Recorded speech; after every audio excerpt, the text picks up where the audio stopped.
Hello there, my bookers. So today is our first ever direct to YouTube episode of the Good Girls Club. I believe we're on episode 4. I am somehow more nervous to do it this way than our normal live stream, which is bizarre, but I feel weird doing it alone.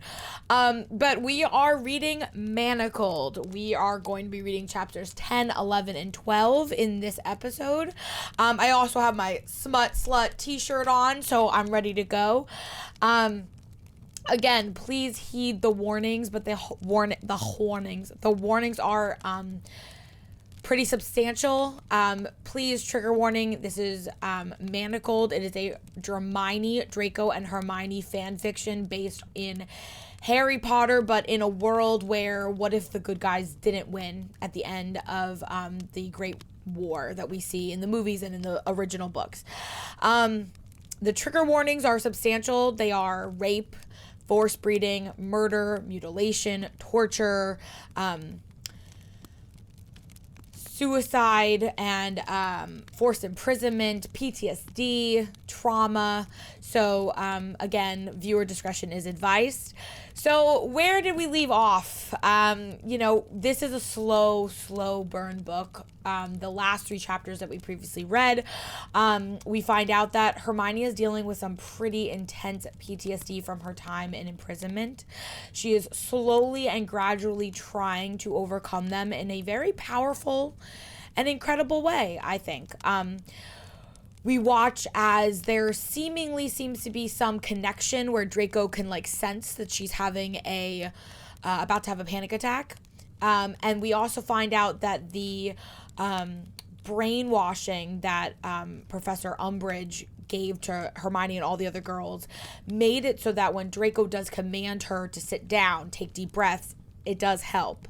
Also, we see our Hermione. She is doing everything she can, even in her absolutely abysmal state. She is reading the newspaper anytime she can. She's trying to catch her breath and try to make herself feel in control of a situation she has no control over. We also get a little insight into, Draco and his discussion of how he killed Albus Dumbledore, which was a revelation for Hermione because she couldn't remember how it went down because of the occlumency that she did, where she made all of her memories almost become hardened under a pearl-like structure that even she can't have access to. We find out that Draco shot Albus Dumbledore in the middle of a hallway in broad daylight in his back when he wasn't even looking, in front of a bunch of first years. And he talks about it very cruelly and makes Hermione feel disgusted. There's some really hidden little moments in there that I'm sure we are going to explore more. We also see Hermione being examined by Dr. Stroud. She came for her first visit to see if Hermione was pregnant, which she was not. And yeah, we're going to keep going, and we're going to start with chapter 10 today. So let's start. Chapter 10. Harry was sitting on a rooftop, smoking cigarettes, staring off into the distance. Hermione clambered out of the window to join him. "What happened to us, Hermione?" he asked when she got close. "A war," she said quietly, reaching out and turning his face toward her. There was a gash on his head. His pale skin was faintly red from the blood he'd washed off. His expression was sad, tired, and angry. "Who changed? Was it you or me?" he asked as she laced her fingers through his hair and pushed it aside so she could close the wound. "Me," she said, avoiding his gaze. "Why? Do you think that I won't be able to do it?" he said. "Are you trying to brace yourself that I'll fail?" She cast a diagnostic charm on him. He had 2 fractured ribs and bruising on his abdomen. She pushed him back so he'd lie down before she started healing him. "I think you can do it, but the prophecy. It's a coin toss. After Dumbledore died," she faltered slightly. Death is just one curse away from us all, she said after a moment. I can't just sit back and watch, waiting for 50-50 odds to land and assume I know the outcome. Not when there are so many people depending on us. What you have, the way you love people, it's pure. It's powerful. But how many times have you killed Tom now? As a baby? Because of your mother? In first and second year, but he's still here. He's still fighting you. I don't want to assume anything is enough. Here's a picture of them on the rooftop talking. So that's happened. What happened to us?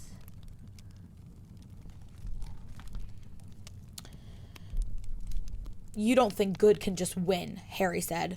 The reproach in his voice was heavy. Everyone who wins says they were good, but they're the ones who write the history. I haven't seen anything indicating that it was actually moral superiority that made a difference, she said as she murmured the spells to repair the fractures. You're talking about Muggle history, though. Magic is different. The magical world is different, Harry said, reaching toward her wand hand just as she moved to heal the next rib. He closed his fingers into a fist and let it drop. Hermione shook her head minutely, and Harry's expression grew bitter. He looked up at the sky. Hermione cast a barrier charm over her hand and then began spreading a bruise paste over Harry's stomach and ribs in small, circular motions.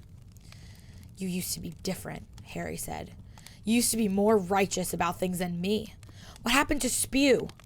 What? That girl would never have said dark magic was worth the cost. What happened? That girl died in a hospital ward trying to save Colin Creevey.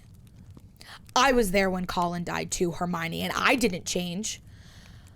I was always willing to do whatever it took, Harry. All those adventures of ours in school, once I was in, I was in. Maybe you just never noticed how far I was willing to go for you. When Hermione woke, she remembered the dream. She replayed it again and again. It was a memory, which frightened her somewhat, but there didn't seem to be anything in it that appeared particularly consequential. She tried to place the year it happened. Harry was smoking, a habit he started 3 years into the war. Hermione didn't recognize the rooftop, but that didn't mean anything. There had been dozens of safe houses that Hermione rarely visited. Having a new memory of Harry, even one that wasn't particularly happy, felt like an unexpected gift. She missed him so bitterly, it was hard to breathe sometimes. She lay in bed and turned it over and over in her mind, taking note of every detail. The light in his eyes, the nervous, intense way he'd take drags from his cigarettes and exhale sharply, the exhaustion in his face, the way his hair stood on end. She wished she'd hugged him, or taken his hand, or met his eyes and told him how important he was to her, told him how much she needed him, that he was her best friend, that she would follow him to the ends of the earth, that she would never, ever recover if she lost him. She wished she could go back in time and find a way to fix what had gone wrong, whatever it was. That she could go back and tell Harry not to go to Hogwarts that day of the final battle. Go back and warn the Order of what would happen if they lost. The argument in the memory was a familiar one. Hermione had wanted the Order to use, well, not necessarily the dark arts, but magic that was ambiguously gray. As the war kept dragging on, she'd gotten pushier about it, and it strained her relationships with more people than just Harry. She tried not to dwell on the question of whether they could have won the war if the Resistance had been willing to use dark magic. The war was over and lost. She pressed her hands against her eyes and tried to force the question away. Whatever the answer was, it would be as painful to reach as it would be futile. Oh, Harry. Had she told him she loved him that day before he died? Had she even spoken to him? She couldn't remember. Hermione curled up in bed and wrapped her arms around herself in a mimicry of a cry. When she'd been in the cell, she'd wondered if it was possible to die from the devastating loneliness she felt. She felt like her heart had broken. It still felt like that. After minutes, she forced herself to get up. Lying in bed moping wasn't going to accomplish anything. She paused at the window. It had snowed. The whole world outside was blanketed. The visual relief from all that dreary gray was almost heartening. Although the breakfast that morning there arrived, along with the breakfast that morning, there arrived a vial of something. Hermione did not recognize the potion. She stared at it and sniffed it, but wasn't sure what it was. She set it aside. She hadn't been commanded to take it, and until she was commanded, she had no intention of imbibing any unfamiliar potions. She made her way to the stairs and stood staring down them. It was time. She was going to descend the stairs by herself. The fact that she hadn't already done so was pathetic. It was just a staircase leading to a hall she'd already walked through dozens of times with Malfoy. Her shoulders shook with an almost imperceptible tremor, and she squared them. She felt like a frightened child. She hated it. She pressed her lips together and took a deep breath. Then she pressed her hand against the wall and slowly took a step. She was going to escape, she told herself. Before she got pregnant, she was going to escape from Malfoy Manor. Someday she was going to come back and murder Malfoy. She was going to be free. Free. Somewhere with sunshine and magic and people who wouldn't hurt her. She focused on the thought until there was no more steps left to descend. She glanced around. Her hand was still pressed against the wall. She could feel the faint texture of the wallpaper. Touching the wall seemed to help keep her heart rate somewhat reasonable. She went into a tea room, coat room, and a drawing room, exploring them all thoroughly. The portrait stalked Hermione the entire time. Nothing. Even the cords for the drapes were spelled to be irremovable. She opened sideboards and cupboards and linen closets, and there wasn't a single thing inside of them that was useful. Not as a weapon she could use, not for escape. She shoved a drawer shut with a frustrated snap. If she was going to find anything with potential, she was going to have to explore the occupied wings of the manor. It was easy for Malfoy to ensure that an empty wing had nothing Hermione could utilize. It would be harder to maintain such care in other parts of the house. Astoria had struck Hermione as a bit flighty. Given how devoted she was to ignoring Hermione's existence, she probably would not trouble herself with employing the same overabundance of caution that Malfoy did. Hermione returned slowly to her room and stared across the pristine landscape below her. She felt drained from her excursion downstairs, as though she'd run a marathon. Everything took so much effort. She rested her cheek against the glass and felt freshly awash in despair. Even if she managed to conquer her agoraphobia, she was barely even a start. That was barely even a start. No matter what lies she whispered to herself, the truth was that she remained entirely at a loss about how to accomplish anything more. She glanced down at the manacles around her wrist. She'd been considering and experimenting with their abilities for the last several days, ever since Malfoy had been able to override her agoraphobia. She had started to analyze more carefully how the compulsions worked. She had been baffled over how they could be so powerful. She'd studied various dark artifacts during the war. The manacles were unlike anything she'd encountered. She started her experiments by trying to disobey the compulsion of quietness by attempting to scream. The concept was less restrictive than obedience. She was allowed to make noise and speak when spoken to. It seemed like the easiest one to try to overcome. She thought that if she fought hard enough, she could force her way through by sheer willpower, in the same manner that strong-minded individuals could eventually throw off an Imperio. She was fairly sure she qualified as at least a somewhat strong-minded individual. When she tried to open her mouth to scream, she just stopped. It didn't matter how hard she fought to force sound out. She struggled until the manacles began growing hot. She couldn't beat them. Eventually, she had collapsed onto the floor, drained to the point that she struggled to remain conscious.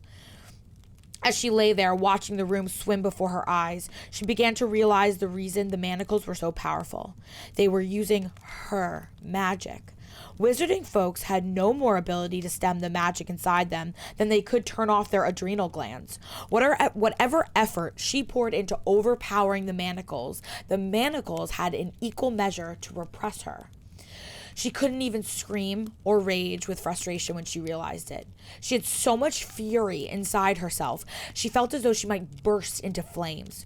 She wanted to break something. She wanted to use magic to make something explode. She wanted to do something that would hurt.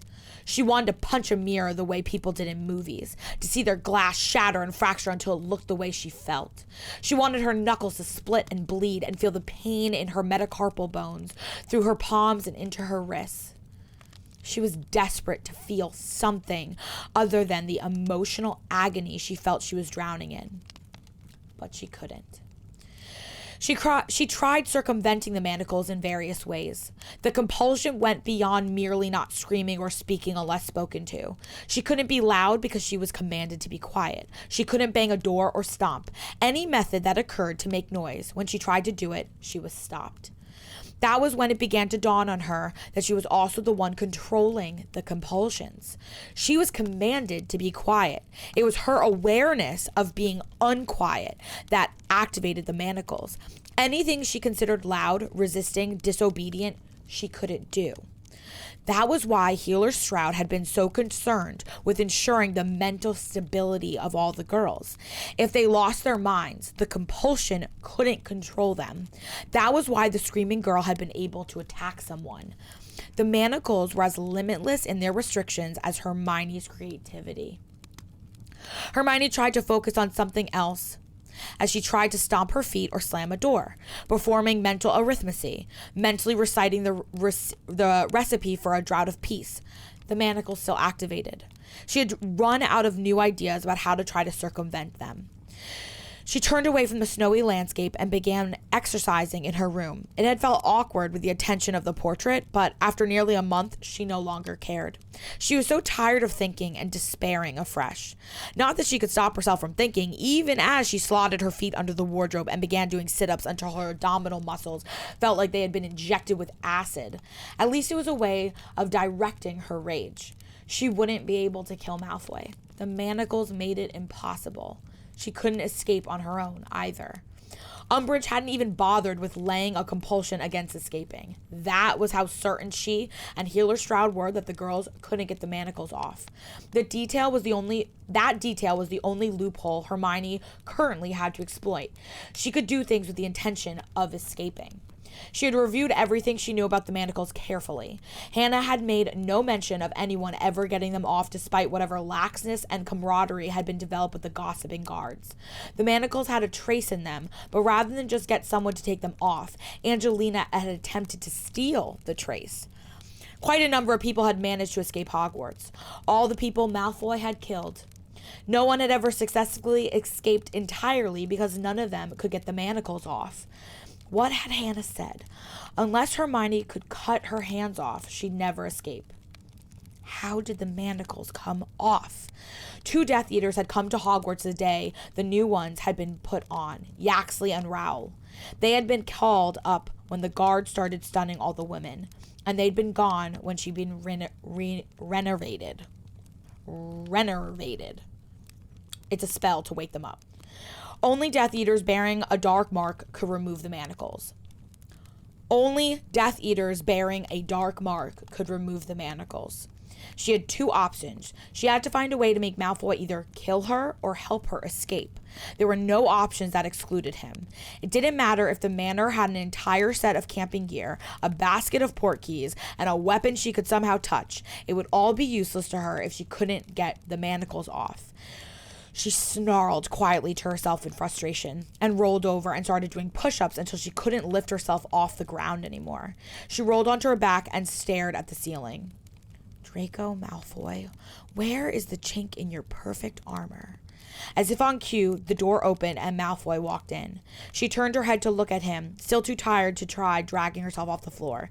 He stared down at her, something flickering in his eyes after a moment. A muggle thing, I'll assume, he said. Hermione rolled her eyes and forced herself to stand up. She felt as though her whole body were made of jelly. He glanced throughout the room. His eyes landed on the vial of potion Hermione had refused to take earlier. He summoned it across the room wandlessly and caught it deftly in his right hand. I realize that being a Gryffindor, there are obvious things that you will always somehow fail to comprehend. I suppose I shouldn't really be surprised that you somehow missed the implicit instruction that you should swallow this, he said, his mouth quirking in faint bemusement. Hermione crossed her arms stubbornly. While it might be strategically advisable to seem docile and obedient as a former potions mistress, Hermione was far too paranoid to agree to such thing. What is it? She asked. Malfoy's expression grew gloating. I'll tell you if you swallow every drop like a good girl, he said, flashing a malicious smirk. Hermione did not budge. Malfoy smiled faintly as he stared at her. Come here, mudblood, he commanded after a moment. Hermione glared at him as her unwilling feet carried her across the room to him. They didn't stop until she was mere inches from him, so close to her robes brushed against his. She stared balefully down at his shoes. Look at me, mudblood. Her chin raised itself until she was staring into his eyes. He was still smiling. Surely you are aware that I am not going to kill you, he said. His eyes were dancing with cruel amusement. After all, if I were, I imagine you'd feel obliged to come running. Hermione glowered. Yes, she knew. But poison was only one of the innumerable things he could dose her with. Her heart was pounding in her chest, and it made her ears roar. Open your mouth, he commanded, unstopping the vial and then proceeding to upend it into her open mouth. Swallow all of it. Hermione's mouth closed, and she swallowed. The potion tasted bitter, with a faint tingling effect on her tongue and throat as it slid down to her stomach. She felt it pause there for a moment before it dispersed itself into her system. It felt like an egg was cracked across the back of her mind. Something cold oozed over her consciousness until her mind felt entirely enveloped inside it, as though someone had plucked out her brain and placed it inside a tank of ice water. Her body was there, but her mind was not. It was like experiencing herself in third person. Her heart rate dropped to a steady beat. She should be panicking. It was as though her consciousness had been severed from her endocrine system. There was no surge of adrenaline or norepinephrine, no fear. It was merely an observation. She should be panicking. She was not. She looked up at Malfoy. She was aware that she hated him. This was a piece of information that seemed of utmost importance, and yet she couldn't feel it. Hatred was a construct rather than emotion. He was staring at her intently. How do you feel, mudblood? He asked after a moment. His sharp eyes were taking in every detail, studying her face and eyes and posture as she stood before him. Her hands had stopped spasming, she realized when he glanced down at them. It was as though he were cataloging her. Hermione felt her skin prickle with awareness, and a faint shiver ran down her spine. But she couldn't feel a corresponding wash of fear, just awareness. Cold, she answered. My brain feels cold. What did you do to me? It's intended to acclimatize you to the estate, he said, stepping back as he continued to carefully appraise her, so that I am no longer obliged to monitor you in person. Hermione said nothing. Her brain was analyzing. The unfamiliarity of the manor upset her, the unknown. It made her panic, but the potion blocked that. She could go wherever she wanted now. The potion blocked everything, she realized. She wasn't sad or angry or ashamed. Her grief was gone. Her rage. She was nothing. She simply existed in cold nothingness. She looked up at Malfoy. Is this what it feels like to be you? That is the end of chapter 10. That is the end of chapter 10. And we are going to begin chapter 11.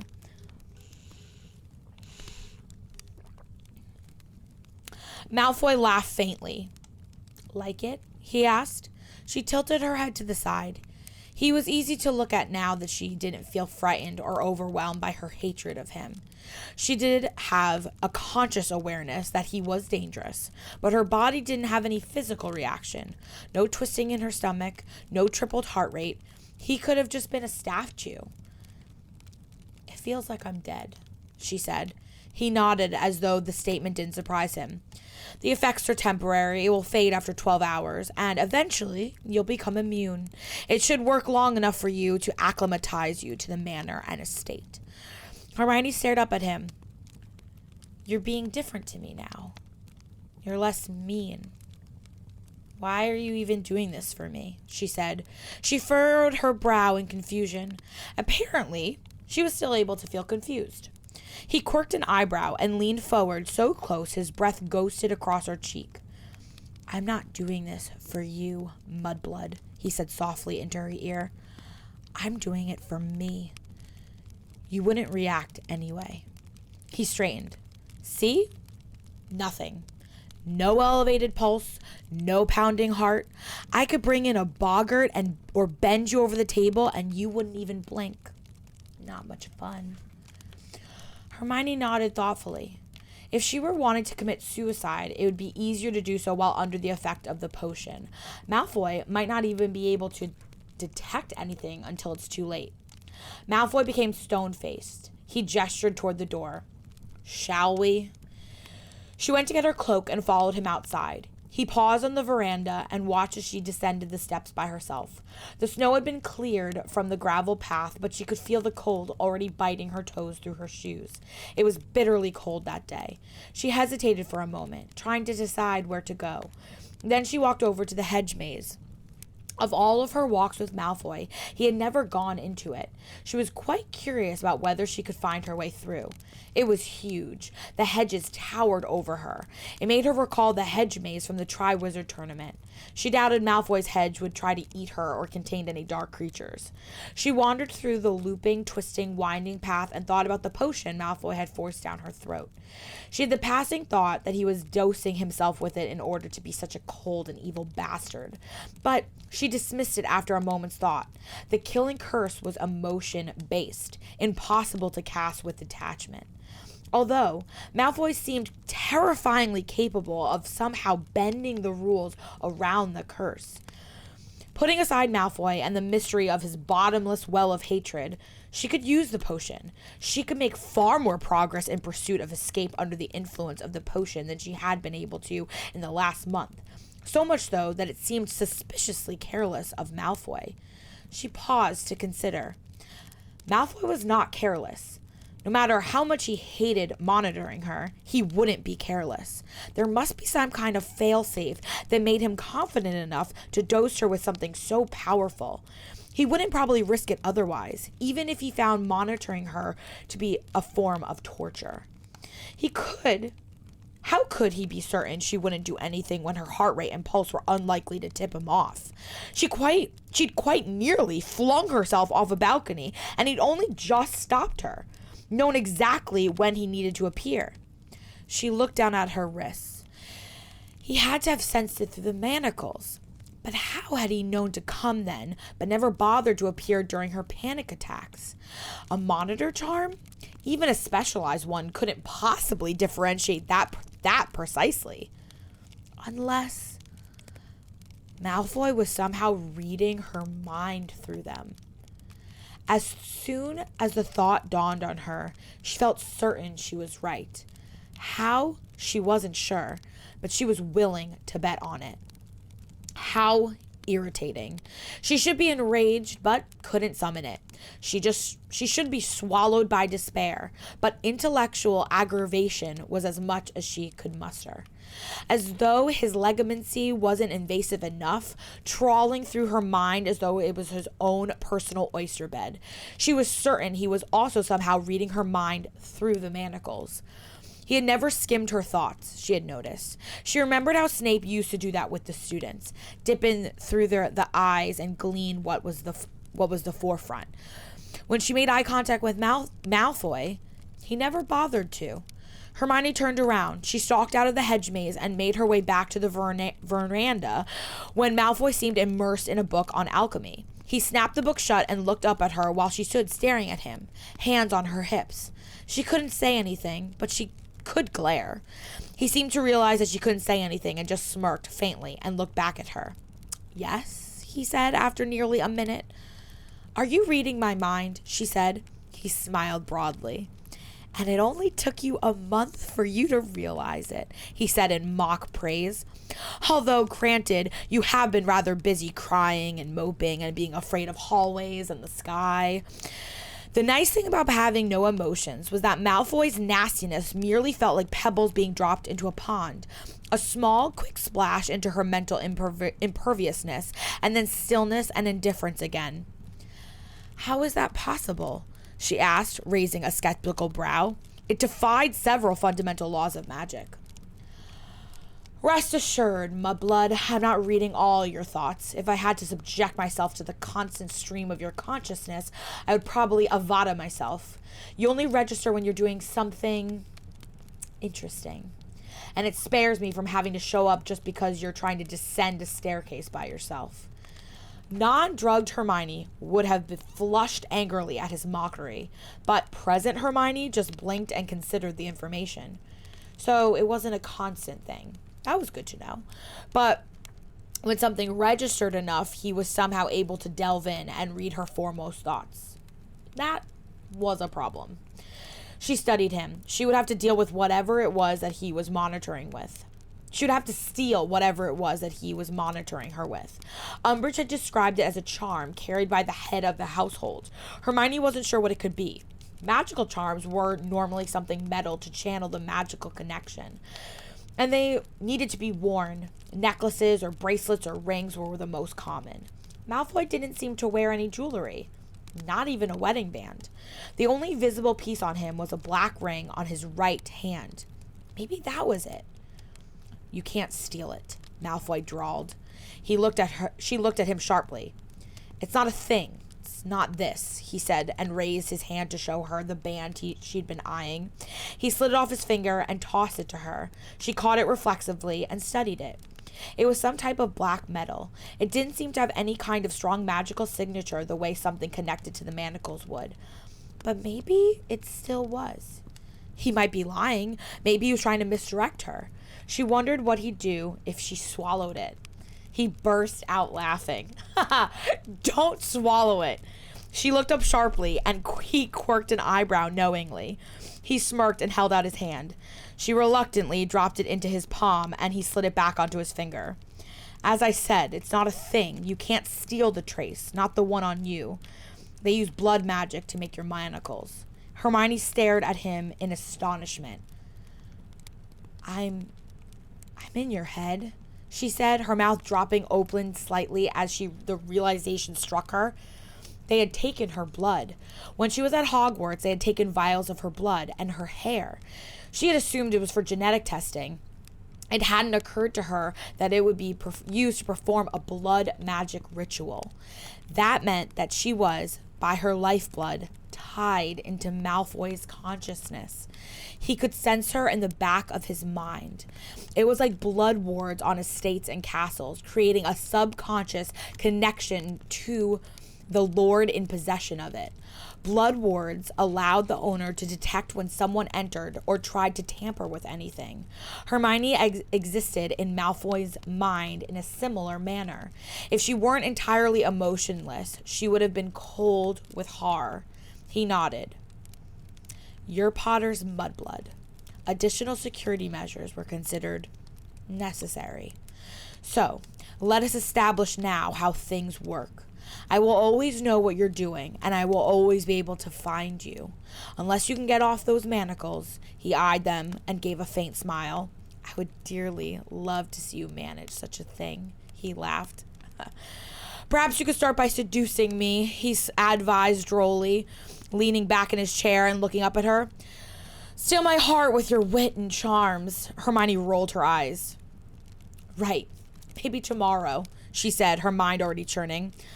Well, this has all been very illuminating, she said. I won't disturb your reading any further.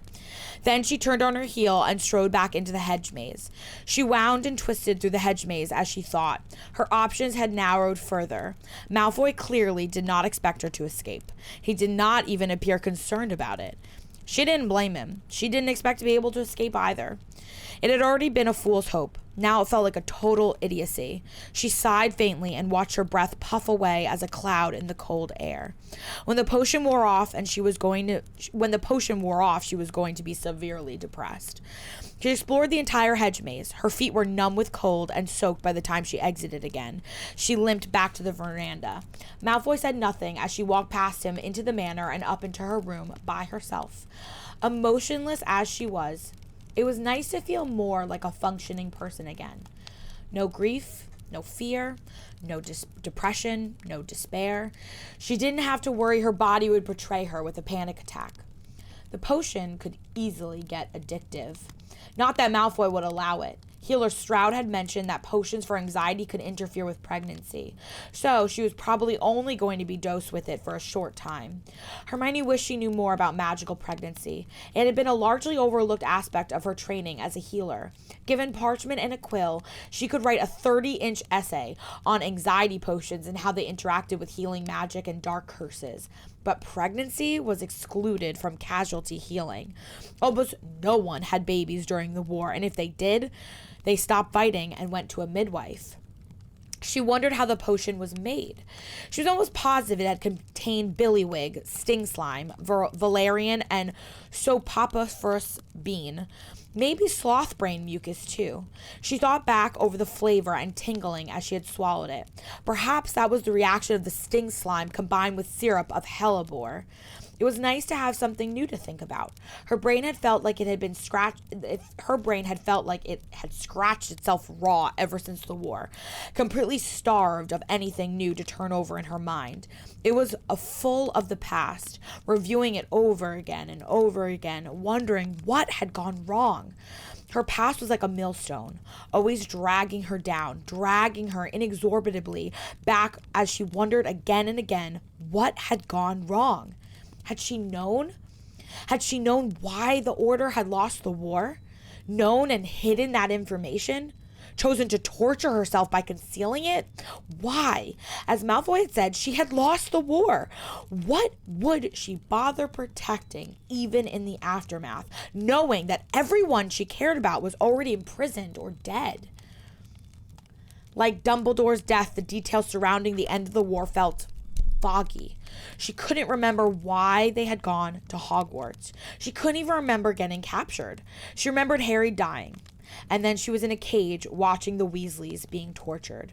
She'd assumed she'd blanked due to shock. Hermione explored the entire wing of the manor from top to bottom before nightfall. The attics, every closet, a servant's stairs and tunnels.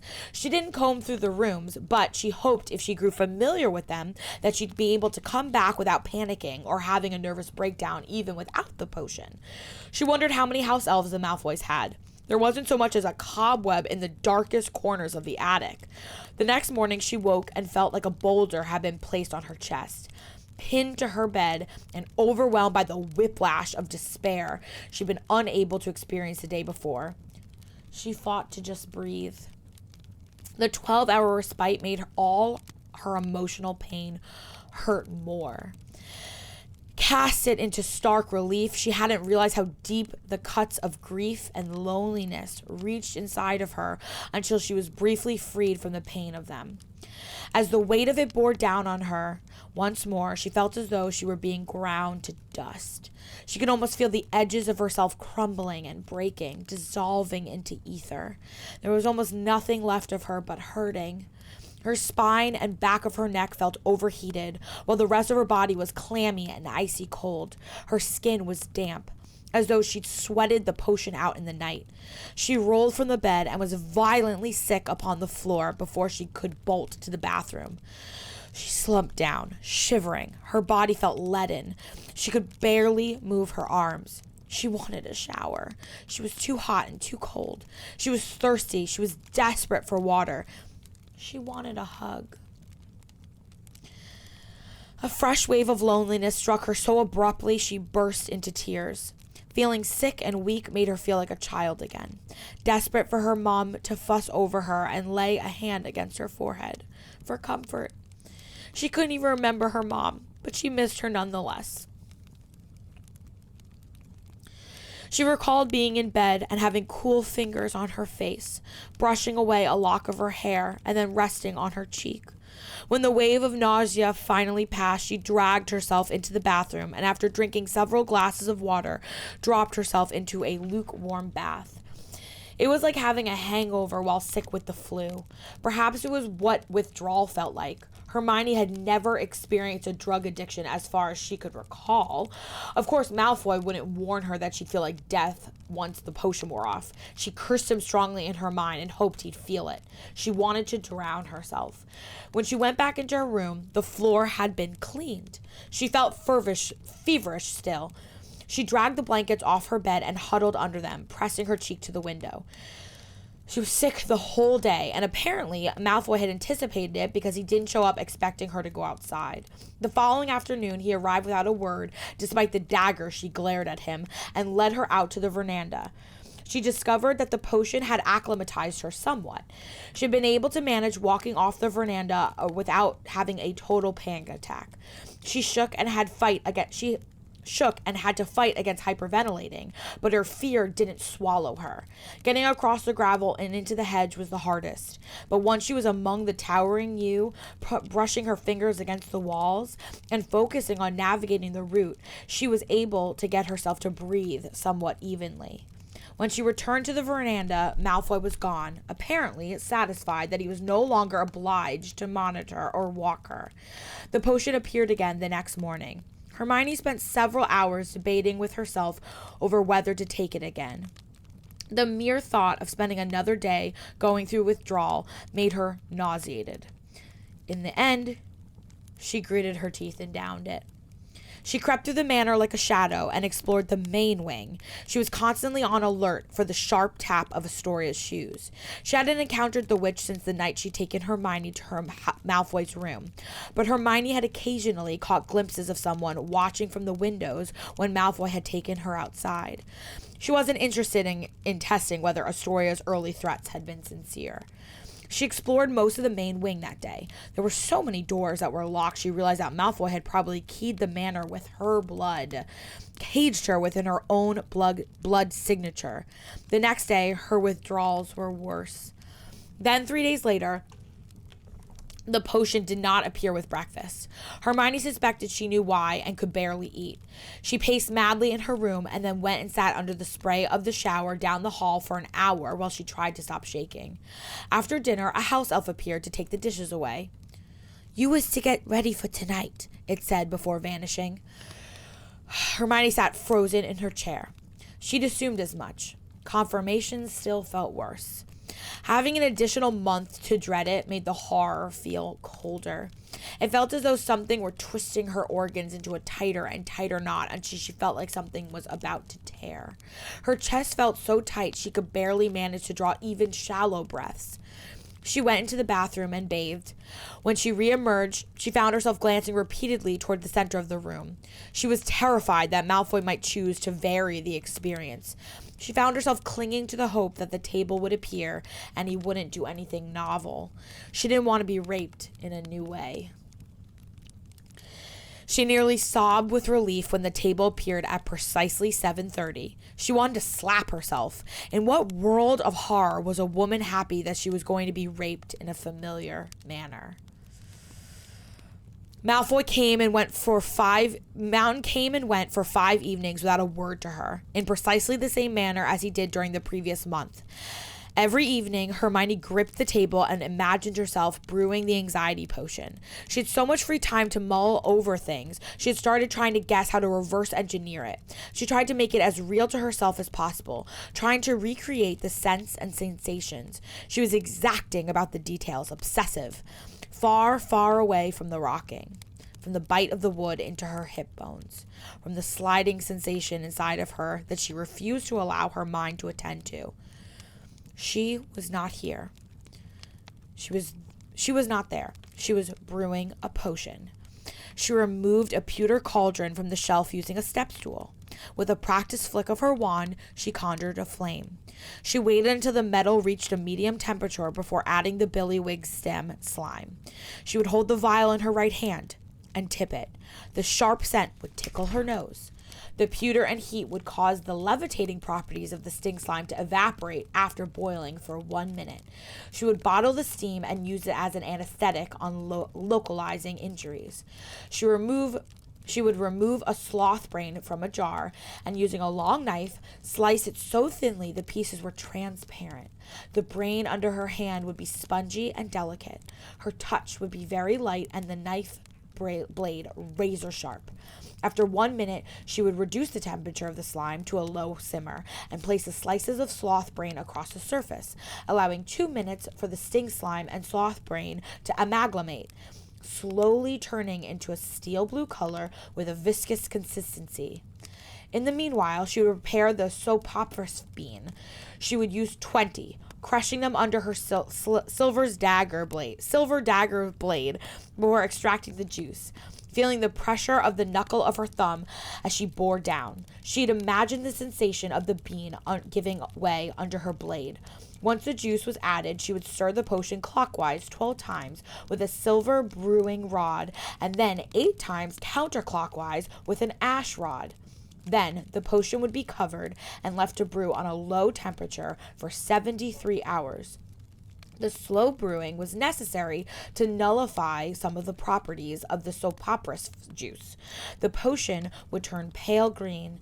In the 74 hours, she would add minced murtlap tentacles, a crushed squill, valerian, powdered ash winder eggshells. She would bring it to a rapid boil for 30 seconds, and then, using a cooling charm to reduce the temperature to just above freezing, the potion would become midnight blue and an aqueous consistency. Then she would drip syrup of hellebore over the surface. 1 drop for 10 slow clockwise and then counterclockwise stir rotations. Her arm would tire slightly. 30 drops in all until the potion thickened and stuck to the ash stir wand. Stir it 3 times in a silver rod and bring it to simmer for 5 minutes before removing it from the heat, allowing it to drop to room temperature without magic. It would become dark gray and syrupy. It would yield 25 doses. She brewed it in her mind every night, adjusting quantities and techniques, revising the order of added ingredients. By the 5th night, she was almost positive that she had figured the entire recipe out. On the 6th day, she forced herself to go outside alone for fear that otherwise Malfoy would show up and order her to. Conquering her agoraphobia, she had decided, was her first priority. Any schemes involving Malfoy would wait until she could manage going outdoors consistently. Deep down, she suspected she was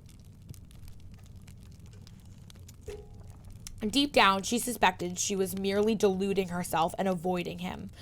But she was at a loss on how to trick him into killing her when she couldn't even talk to him without his permission. As for seducing him, per his suggestion, well, the idea was so absurd it was almost laughable. The next day, he showed up in her room, pinned her to the bed, and tore through her memories. He barely spoke to her. When he was done, he simply turned on his heel and walked out.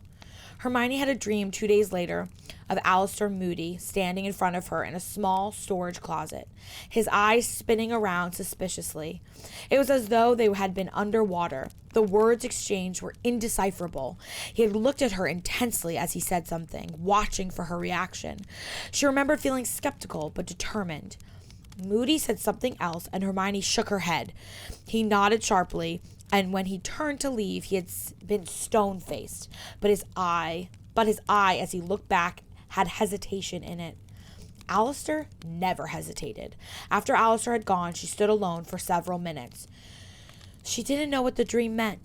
She tried not to dwell on it. Hermione explored the main wing of the manor. The portraits were apparently strictly forbidden from speaking to her. They watched her with a gimlet eye, but never uttered a word. She explored the hedge maze until she could walk through it with her eyes closed. She couldn't quite manage anywhere else outdoors unless she crept along the side of the manor. Open spaces were still very difficult. She couldn't even peel herself off the wall when walking down the larger hallways. And she could barely stand to set foot inside the ballroom in the main wing of the house. After 10 days, Healer Stroud arrived again to see if Hermione was pregnant. Hermione was not. Hermione had been exercising aggressively in her room to funnel her rage. Healer Stroud was pleased to see the improvement in Hermione's physical condition. The next day, when Hermione entered her room, shivering from her walk, she found Malfoy there, waiting for her in full Death Eater regalia. Fancy an outing, mudblood? Hermione stared at him, taking what he was wearing. His face was an expressionless mask as he approached her. "Did you forget?" he asked, his silver eyes flickering. 2 months. No pregnancy. The Dark Lord is eager to see you. He gripped her by the arm before she could back away and apparated. That concludes chapter 11, and we will proceed to chapter 12. Uh-oh. Chapter 12. The hall that Voldemort resided in was damp and warm like a reptile cage, somewhere underground. The walls that she could see in the darkness were stone with no windows, far underground. The air was thick and sour, stale, putrid with dark magic. Hermione broke out in a cold sweat, and Malfoy dragged her forward as she fought to escape. It wasn't a conscious choice. Every cell in her body screamed for her to get away. Malfoy's hand on her was like a vice. She couldn't wrench herself free. He barely seemed to notice as she was writhing in his grip. "My lord," he said with a respectful tone as he bowed, "I have brought you the mudblood as you have requested." His words were punctuated by Hermione's panic, stuttering breaths as she tried to quell her panic. A crushing weight suddenly bore down on her back and forced her prostrate upon the moist stone floor. She could barely breathe under the pressure and fought to drag oxygen down her throat as her jaw was ground into the hard floor. The sound rattled in her ears. "Oh, yes," Voldemort muttered in a caressing whisper. "Stroud mentioned she is not yet gestating. Sorry. Hermione rolled her panic eyes upward so she could see from where she was pinned on the ground. Voldemort was reclining in a large stone throne, staring down at her indolently. He waved a hand. It had dull scales on it. "Bring her forward," Voldemort ordered. The weight crushing Hermione into the ground was released, and 2 attendants pulled her up off the floor and dragged her up the steps of the dais, forcing her to her knees at Voldemort's feet. Voldemort didn't sit up. He turned his head slightly and wiped the corner of his mouth. Hermione squeezed her eyes shut as he drove into her mind. His mind inside hers felt like a branding iron. He was burning her, damaging her.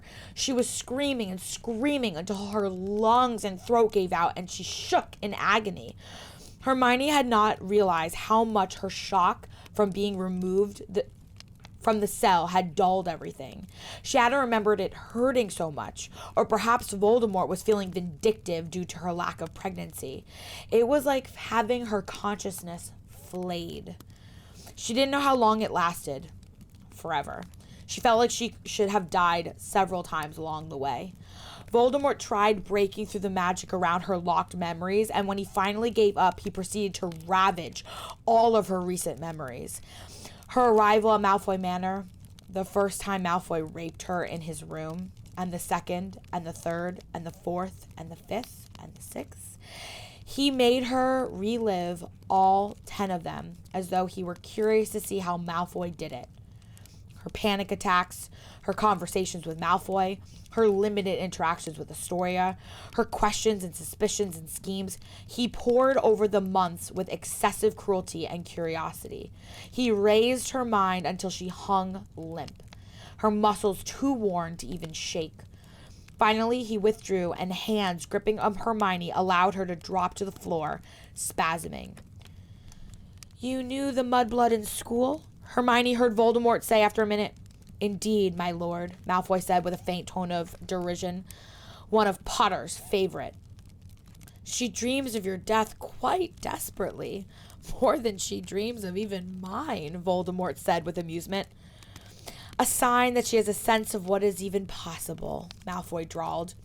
Voldemort nudged Hermione with his toe. Her vision kept wobbling and then vanishing intermittently when she tried to focus. It wasn't darkness. It was as though her eyes didn't know how to even see anymore.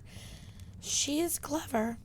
I trust you are keeping her well in hand, High Reeve. Of course, my lord. You know I succeed in whatever you set me to. Indeed, Voldemort said. It has been a long time since you have caused me any disappointment. I am vowed to you, my lord. You are aware that she is dangerous, Voldemort said, and Hermione felt magic suddenly drag her up off the floor, and she hung, suspended as he stared at her, his face twisted with distaste. She is lying in wait to find a weakness she can exploit. You have had her carefully caged. You know I will not. You have had her carefully caged. You know I will not fail you, Malfoy said respectfully. I want her pregnant, Voldemort said with a forceful hiss. Then, as though it were an afterthought, he added, It concerns me that the Malfoy line is without an heir. Of course, my lord. Astoria and I have been careful to follow all of Healer Stroud's instructions, said Malfoy. Very well, Voldemort said, sinking further into his throne and dabbing the corner of his mouth again. Return her to the manor, then. Malfoy bowed and then gripped Hermione by the arm from where she hung suspended. The magic holding her released and she fell against him. He grimaced in obvious distaste and proceeded to drag her out of the hall and away from the cloying, oppressive nest of dark magic. When they were halfway down the hallway, Malfoy shoved her against a wall and released her. She slid halfway down it and raised her shaking hands up to wipe away the tears crusting on her cheeks. She could still barely see through the blinding pain in her mind. Drink this, he commanded, slipping a vial of a common pain relief potion into her hand. Otherwise, you'll black out when I apparate you, and it will add considerably to your recovery time. She swallowed it, fairly certain he wasn't going to poison her. Did that ever happen to you? She found herself asking when the pain began easing so she could speak again, and his face slowly swam into focus. Malfoy eyed her for a moment. More than once, he said. My training was rigorous. She nodded. Was that after 5th year? She asked, looking up at him, the pain seeming to fade somewhat when she focused on the question. Yes, he said in a clipped tone. You're on? Mm-hmm. He hummed in confirmation. His eyes narrowed. They were both staring at each other intently. He felt like the only thing she could see. Not the only thing you learned that summer, she noted. His eyes widened incrementally. Are you needing a confession for something? Should I tell you everything I've done? He asked in a careful drawl. He drew closer so that he was towering above her. She forced herself not to shrink or cower down further than she was already slumped. She stared up into his eyes. A question rose to her lips, and she felt somehow that it was vital that she ask it. Do you want to? She said. He stared at her as though he were considering something. Then his eyes grew flinty, and he stepped back. Why would I want to talk to you about anything, mudblood? He said coldly, grasping her by the arm and dragging her down the hallway to the apparition point. Hermione's brain still felt crushed and damaged. When Malfoy apparated back into her room, the squeezing sensation on her head made her cry out and collapse, vomiting as soon as she reappeared. He stood stiffly, staring down at her, and banished the mess from the floor while she tried to fight off the endless waves of nausea. Go to bed. You have 2 days to recover before I'll expect you to be walking again, he said before turning to leave. She would have glared at him if she could have interrupted her body's compulsive dry heaving. When her body finally became convinced that there was absolutely nothing in her stomach left to expel, Hermione crawled into bed, cradled her head in her arms. She wasn't sure when 2 days passed. She slept like a dead thing and couldn't have said whether it had been hours or days when she finally woke without a migraine. While she was poking at breakfast, Malfoy strode in. She glared at him sullenly from the bed. Season's greetings, mudblood, he drawled. She stared at him in mild surprise. As a Christmas gift to myself, I've decided to end the weekly ritual of replacing all of your shoes. It should arrive tomorrow. Please do not interpret it as a sign of my affection, he said and chuckled for a moment. Then his face grew cold as he walked closer. It's been 3 days and you haven't left your room. I hope you're not going to inconvenience me. Hermione felt too ill to feel afraid of Malfoy. I have no way of knowing what the date is, she said in a flat voice. Perhaps giving me a calendar could be an additional present for yourself. He stared at her. It didn't occur to you to just ask an elf, he asked after a moment. Hermione stared at him and felt unwanted tears of humiliation prick at the corners of her eyes. Her mouth twisted as she fought not to snarl or cry. I can't speak unless spoken to, she said stiffly. Malfoy froze and was silent for a surprisingly long time. An indecipherable expression rippled across his face before he blinked and laughed faintly. And here I thought it was an elf thing, he said with a smirk. His eyes still looked slightly frozen. I'll send an elf later and see if you could speak if it initiates. He spun on his heel and walked out without another word. When Hermione finished picking at her food, an elf appeared to take the dishes away. Master is wanting to know if you're needing anything, it said, avoiding her gaze. A calendar that indicates the date, if that is possible. And a book about anything. The house elf looked uncomfortable. I can be getting you a calendar, but Mistress was saying the mudblood isn't to sully any Malfoy books and had them hexed so they would be burning your dirty blood. Hermione looked away as her chest tightened. She bit her lip so it wouldn't tremble. Of course, Malfoy or Astoria would do something spiteful, like specifically restricting her from reading. Never mind then, she said quietly. You could be having the Daily Prophet if it's you was wanting it, the elf offered. That would be nice, said Hermione, unwilling to let herself feel hopeful about it. Is the mudblood wanting anything else? Hermione's mouth twitched. She almost asked the elf to call her Hermione. She hadn't had anyone call Hermione since it was hard to remember. But she wasn't sure she wanted to know whether the elf had specific instructions on only calling her mudblood. It probably did. It was easier to not even let herself think about it. Nothing else, she said, looking out the window. The elf popped away. The calendar had appeared on the wall, and a copy of the Daily Prophet was on her bed that afternoon when she returned, shivering from her walk. December 25th. Seeing on the wall left her frozen for several minutes. The copy of the newspaper corroborated the date. She felt afraid to reach out and touch it, half expecting it to burn her, an extra twist of spite. Hesitantly, she rested a fingertip on top of it. Nothing happened. She sat down and read it front to back, savoring words. Reading. She had missed it. The last time she had read the Daily Prophet, it had been so rushed. She read it slowly through once, and then again, and again. Every word. It was mostly trash. Thinly veiled propaganda. The political news was nearly unintelligible amid all the spin.